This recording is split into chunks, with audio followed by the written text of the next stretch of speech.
একটা জিনিস আপনি সর্বদা খেয়াল করবেন, যারা ভালো মানুষ, ন্যায়পরায়ণ মানুষ, পরোপকারী মানুষ, দেশের ভালো করে, সমাজের ভালো করে, তারা কখনো সুখে থাকে না।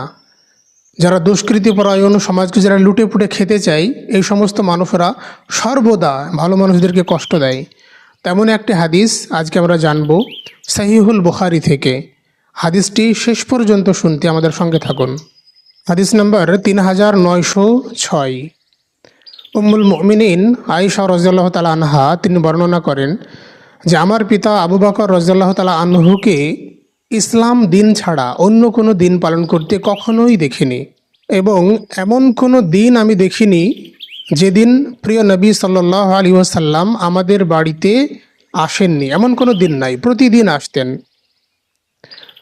তো মুসলিমদের যখন মক্কায় বসবাস করা অসহ্য হয়ে পড়ল কুরাইশদের অত্যাচারের কারণে, তখন কিছু মুসলিম সিদ্ধান্ত নিলেন যে তারা আবিসিনিয়ায় হিজরত করবেন, বর্তমানে ইথিওপিয়া সম্ভবত। তো আবু বকর রাদিয়াল্লাহু তাআলা আনহু হিজরতের জন্য বের হলেন। বের হয়ে রাস্তায় চলতে চলতে একটা মানুষের সঙ্গে সাক্ষাৎ হলো, ইবনু দোগানা। তো ইবনু দোগানা আবু বকর রাদিয়াল্লাহু তাআলা আনহুকে জিজ্ঞেস করলেন যে ভাই, আপনার কি ব্যাপার, এইভাবে আপনি উস্কো খুস্কো হয়ে কোথায় যাচ্ছেন? আবু বকর রাদিয়াল্লাহু তাআলা আনহু উত্তর দিলেন যে আমি দেশ ছেড়ে চলে যাচ্ছি, আমি দেশে দেশে ঘুরে বেড়াবো আর আল্লাহর ইবাদত করব, বাড়িঘর ছেড়ে চলে যাব। তো জিজ্ঞেস করলেন কেন, কি ব্যাপার? তো এই ব্যাপার, আমার দিন ধর্ম ইসলাম আমাকে পালন করতে দিচ্ছে না, অত্যাচার করা হচ্ছে আমার উপর। তো তিনি বললেন, আপনার মতন মানুষ, তার উপর অত্যাচার করা হচ্ছে? আপনি সর্বদা ইনকাম করেন গরিবদের জন্য, আপনি অসহায়ের পাশে দাঁড়ান, আপনি পরোপকার করেন। আপনার মতন বিনয়ী নম্র ভদ্র মানুষ যদি দেশ ছাড়তে হয়, তাহলে আমাদের জন্য লজ্জার। চলুন, আপনাকে দেশ ছাড়তে হবে না, আপনার জিম্মেদার আমি নেব। বলে আবু বকর রাদিয়াল্লাহু তাআলা আনহুকে সঙ্গে করে নিয়ে আসলেন ইবনু দোগানা। এসে কুরাইশদের সঙ্গে আলোচনা করলেন যে আবু বকর রাদিয়াল্লাহু তাআলা আনহুকে আপনারা কেন তাড়িয়ে দিচ্ছেন, এনার দোষ দেখান। তো তারা বলল যে আবু বকর সে সালাত আদায় করে, সে কোরআন পড়ে, এই সমস্ত জিনিস দেখে আমাদের ছেলেমেয়েরা, আমাদের যুবক ছেলেমেয়েরা তারা বোঝে না, তারা ওইদিকে আকৃষ্ট হচ্ছে, তার জন্য তাকে আমরা থাকতে দিতে পারি না, এটা তারা বলল। কিন্তু আরও একটা বিষয় তারা এড়িয়ে গেল, সেটা হলো যে আবু বকর যে ভালো কাজ করে, মানুষের উপকার করে, এতে আমাদের ক্ষতি হচ্ছে, আমাদেরকে মানুষ খারাপ নজরে দেখছে। আবু বকরকে সবাই ভালোবাসছে, অতএব আমাদের ফ্যান ফলোয়ার কমে যাচ্ছে, আমাদের কপটতা ছল এইসব প্রকাশ পেয়ে যাচ্ছে, এটা তারা বলল না। তো ইবনু দোগানা তাদের সঙ্গে আলোচনা করলেন যে আবু বকর এরকম কিছু করবে না, সে তার ঘরের মধ্যেই ইবাদত করবে, সে ঘরের মধ্যেই তেলাওয়াত করবে, তাহলে তো তোমাদের কোনো সমস্যা নাই। তখন তারা মেনে নিল যে ঠিক আছে, আবু বকর যদি এই শর্ত পালন করতে পারে, সে ঘরের মধ্যেই সব কিছু করবে, আমাদের ছেলেমেয়েরা যেন এতে পথভ্রষ্ট না হয়। তো সেই শর্তে রাজি হলেন। আবু বকর রাদিয়াল্লাহু তাআলা আনহু ঘরের মধ্যেই তিনি ইবাদত করতেন। ইবাদত করতে করতে এক সময় অনেক দিন পরে তার মনে হলো যে তিনি একটা মসজিদ নির্মাণ করবেন। তো রাস্তার ধারে, ওনার বাড়ির পাশেই, আবু বকরের বাড়ির পাশে রাস্তার ধারে একটা মসজিদ তিনি নির্মাণ করলেন নিজের অর্থ ব্যয় করে। সেই মসজিদে তিনি সালাত আদায় করতেন, কোরআন তেলাওয়াত করতেন। রাস্তা দিয়ে যারা মানুষ যেত তারা দেখতে পেত, রাস্তার ধারে তো কুরাইশদের যুবক ছেলেমেয়েরা, যুবক যুবতীরা তারা আগ্রহ নিয়ে দেখতো যে লোকটা কি করে। তো দেখতে দেখতে কুরাইশদের ওই ছেলেমেয়েরা আবার আকৃষ্ট হতে শুরু করলো। তখন কুরাইশের সর্দারেরা আবার ইবনু দোগানাকে ডেকে পাঠালো যে কি ব্যাপার, তোমার এই মক্কেল সে তো ওয়াদা খেলাফ করছে, সে যে শর্তে রাজি হয়েছিল সেই শর্ত তো সে রাখেনি। তো আমরা তাকে ক্ষতি করতাম, কিন্তু এই জন্য ক্ষতি করলাম না যে আমাদেরকে লোকে বলবে ওয়াদা ভঙ্গ করেছে, তার জন্য কিছু এখনো বলিনি, তা তুমি সামলাও। তো ইবনু দোগানা আবু বকরকে ডেকে বলে যে ভাই, আপনার সঙ্গে তেমন কথা হয়নি, আপনি তো বাড়িতে করবেন বলেছিলেন, তো আপনি যে রাস্তার ধারে মসজিদ নির্মাণ করেছেন, তাই যদি আপনি করেন তাহলে আমার আমানত আমাকে ফিরিয়ে দেন, আমি এই দায়িত্ব নিতে পারবো না। তো আবু বকর রাদিয়াল্লাহু তাআলা আনহু বললেন, ঠিক আছে, আপনার আমানত আপনাকে আমি ফিরিয়ে দিলাম, আমার নিরাপত্তা আল্লাহর হাতে সুপর্দ করলাম। এই সময় নবী সাল্লাল্লাহু আলাইহি ওয়াসাল্লাম মক্কাতেই ছিলেন। তিনি মুসলিমদের ডেকে বললেন যে তোমাদের হিজরতের স্থান নির্ধারণ করা হয়েছে মদিনায়, তোমরা হিজরত করে চলে যাও। তো হিজরত করে গেলে কিন্তু ধরে ফেলা হতো, বন্দি করা হতো। কেউ যে পালিয়ে যাচ্ছে বুঝতে পারলে বন্দি করা হতো, লুকিয়ে যেতে হতো। যে যেমন পারো তোমরা লুকিয়ে চলে যাও, আল্লাহ রাসূল এটা গোপনে বলে দিলেন। তো আবু বকর রাদিয়াল্লাহু তাআলা আনহু তিনিও যাওয়ার সিদ্ধান্ত নিলেন যে আমিও তাহলে চলে যাব। আবু বকরকে আল্লাহ নবী সাল্লাল্লাহু আলাইহি সাল্লাম ডেকে বললেন যে তুমি এখন যেও না, আমিও যাব, তখন একসঙ্গে যাব আমরা।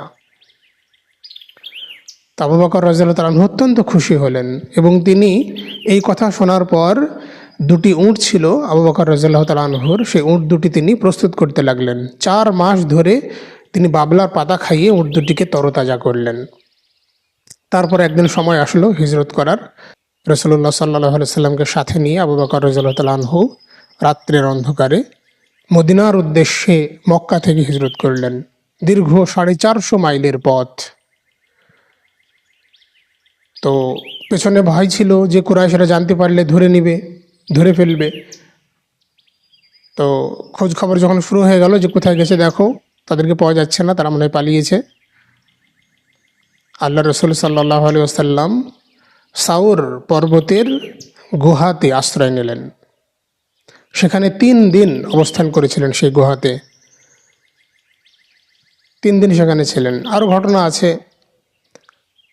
আল্লাহ রসুলের গোলাম, আবু বকরের গোলাম, আবু বকরের ছেলে আশেপাশেই থাকতেন, ছাগল চড়াতেন এবং রাত্রি গভীর হলে সেই ছাগলের দুধ দহন করে গুহাতে দিয়ে আসতেন। দুধ পান করে আল্লাহ রসুল আবু বকর রাদিয়াল্লাহু তাআলা আনহু ঘুমাতেন।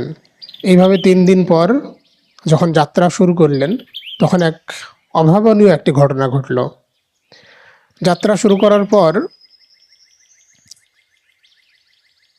মক্কা থেকে ঘোষণা হলো যে নবী সাল্লাল্লাহু আলাইহি ওয়াসাল্লামকে জীবিত অথবা মৃত যদি কেউ ধরে এনে দিতে পারে তাকে 100 উট পুরস্কার দেওয়া হবে। নাউজুবিল্লাহ।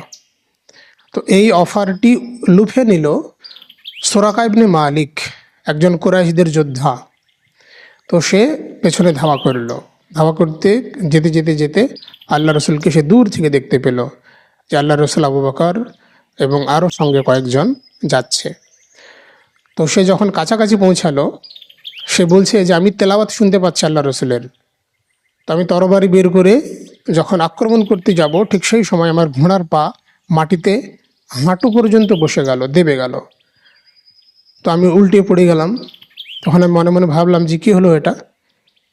আমি ভাগ্য পরীক্ষা করলাম, তীর বার করলাম। ভাগ্য পরীক্ষা করে দেখলাম যে যেটা আমি অপছন্দ করি সেটাই দেখাচ্ছে তীরে।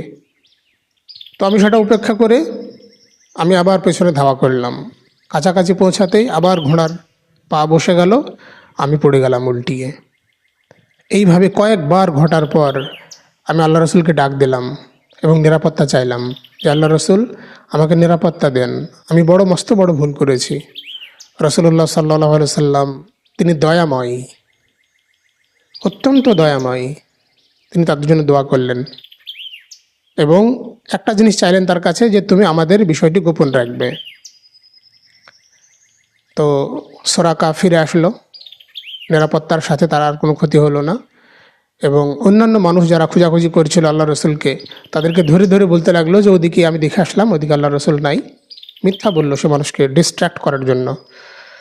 এইভাবে আল্লাহ রসুল সাল্লাল্লাহু আলাইহি ওয়াসাল্লাম হিজরত করেছিলেন। সেই রাসূলুল্লাহ সাল্লাল্লাহু আলাইহি ওয়াসাল্লামের উম্মত আমরা, আমাদের উপরেও নানা কষ্ট, অত্যাচার, আল্লাহ রসুলের যদি ফলোয়ার আপনি হয়ে থাকেন, ভালো মানুষ হয়ে থাকেন, পরোপকার আপনি করেন, তাহলে আপনার উপর অত্যাচার, নির্যাতন, মানসিক, শারীরিক, অর্থনৈতিক বিভিন্ন দিক থেকে আপনাকে বিপদে ফেলার চেষ্টা করা হবে। যারা স্বৈরাচারী, পৃথিবীকে যারা গ্রাস করতে চায়, অত্যাচার করতে চায়, জুলুম করতে চায়, আপনি ভালো মানুষের কারণে এটা হচ্ছে না, তার জন্য সমস্ত ক্রোধ, আপনার উপর পতিত হবে, এটা স্বাভাবিক।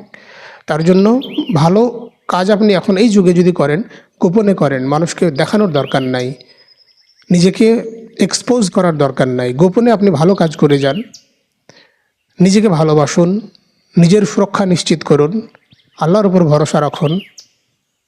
হাদিসটি অনেক লম্বা, সবটা হয়তো বললাম না, আপনারা হাদিসটি পড়ে নেবেন। হাদিস নম্বর হচ্ছে,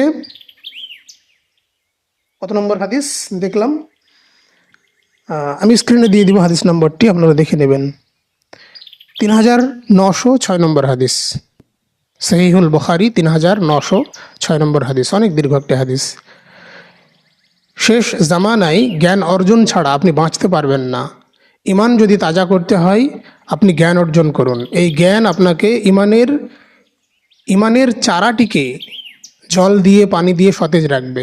আপনি যদি জ্ঞানের জল আপনার ইমানের মধ্যে না ঢালেন, তাহলে ইমান মরে যাবে।